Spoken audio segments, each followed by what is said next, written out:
Welcome everyone. 2024 Political Science and International Relations ஓட mains answer discussion தான் பார்த்துட்டு இருக்கோம். ஸோ இன்றைக்கி நம்ம பார்க்க போகிற question pluralistic theory of state. So pluralistic theory of state. So first வந்து பார்த்தீங்கன்னா பேர்லேயே ப்ளூரலிஸ்டிக் தியரி அப்படின்னு இருக்கு. ஸோ அப்போது ப்ளூரல் அப்படின்னா நிறைய அப்படின்னு அர்த்தம். அப்போது இதுக்கு ஆப்போசிட்டாக மோனோஸ்டிக் தியரி ஆஃப் ஸ்டேட் அப்படின்னு சொல்லி ஒரு கான்செப்ட் இருக்குது. So first monistic theory of ஸ்டேட்னா என்ன அப்படின்னு சொல்லிட்டு ஒரு சம்மரி மாதிரி பார்த்துட்டு அதுக்கப்புறம் இந்த ஆன்சரை பார்க்கும்போது நமக்கு ஒரு கிளாரிட்டி கிடைக்கும். So first monistic theory of state. So monistic தியரினா ஒன்றும் இல்லை. இனிஷியலாக வந்து பார்த்தீங்கன்னா கிங் தான் எல்லா டிசிஷனும் எடுப்பார். சரிங்களா? இனிஷியலாக இந்த அதாவது ஸ்டார்டிங் ஃபார்ம் ஆஃப் கவர்மெண்ட் அப்படின்னு சொல்லி பார்க்கும்போது கிங். ஸோ எல்லா பவரும் வந்து யார்கிட்ட இருக்கும்? கிங் கிட்ட இருக்கும்.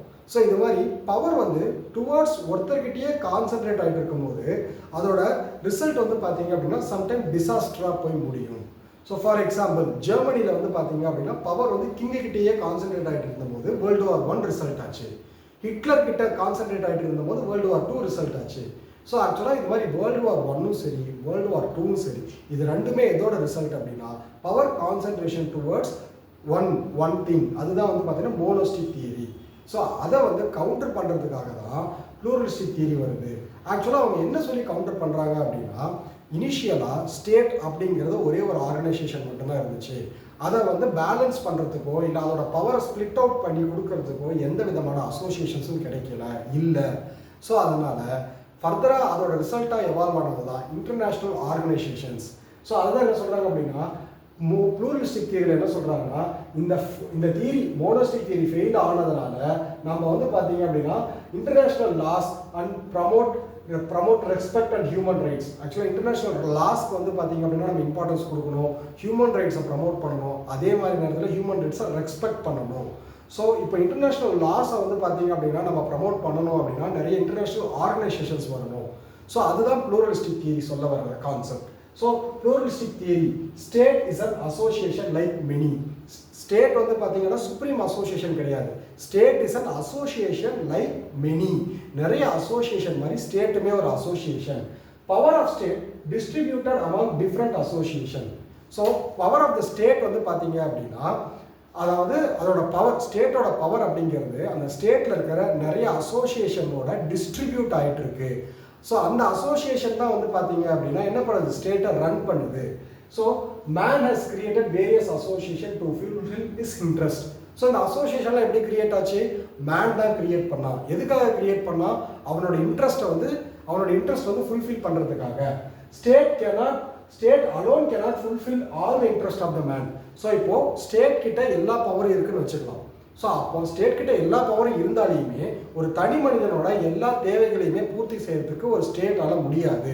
அப்போது கண்டிப்பாக வந்து அதுக்கு நிறைய அசோசியேஷன்ஸ் வேணும். அதனால தான் வந்து பார்த்தீங்க அப்படின்னா இந்த அசோசியேஷன்ஸ் எல்லாமே வருது. So the need of the man is diverse. To satisfy his needs many association is needed. So it gave rise to many associations.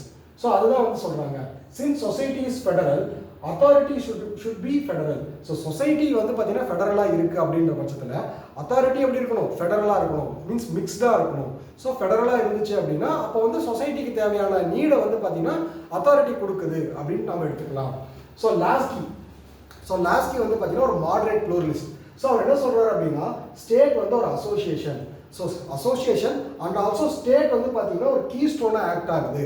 So social architecture build பண்ணுறதுல ஸ்டேட் வந்து ஒரு இம்பார்ட்டன்ட் ரோல் ப்ளே பண்ணுது அப்படின்னு சொல்கிறாரு. அதே டைமில் மெக்லவர் என்ன சொல்கிறாரு அப்படின்னா ஸ்டேட்டுக்கு வந்து அந்த அளவுக்கு இம்பார்ட்டன்ஸ் கொடுக்கறதில்ல. அவர் வந்து பார்த்தீங்கன்னா ஸ்டேட்டுக்கு அந்த அளவுக்கு இம்பார்ட்டன்ஸ் கொடுக்கறதில்ல. ஸோ மெக்லவர் லாஸ்கி வந்து என்ன சொல்ல வராரு அப்படின்னா ஸ்டேட் வந்து பார்த்தீங்க அப்படின்னா it's an association and also நிறைய அசோசியேஷன் இருக்குது. அதே ஸ்டேட்டில் நிறைய அசோசியேஷன் இருக்குது. ஸோ அதுதான் வந்து பார்த்தீங்க அப்படின்னா ஸ்டேட்டை ரன் பண்ணுறதுக்கு ஹெல்ப்ஃபுல்லாக இருக்குது. ஸோ அதான் நம்ம சொல்கிறோம் பவர் ஆஃப் த ஸ்டேட்டை வந்து டிஸ்ட்ரிபியூட் பண்ணி அந்த அசோசியேஷன் கிட்டலாம் கொடுத்தாச்சு. ஸோ இவங்க எல்லாருமே சேர்ந்து ஸ்டேட்டை ரன் பண்ணுறாங்க. அப்போ வந்து பார்த்தீங்கன்னா எந்த ஒரு ப்ராப்ளமும் வராது. ஏன்னா பவர் டிஸ்ட்ரிபியூட் ஆகிடுச்சு.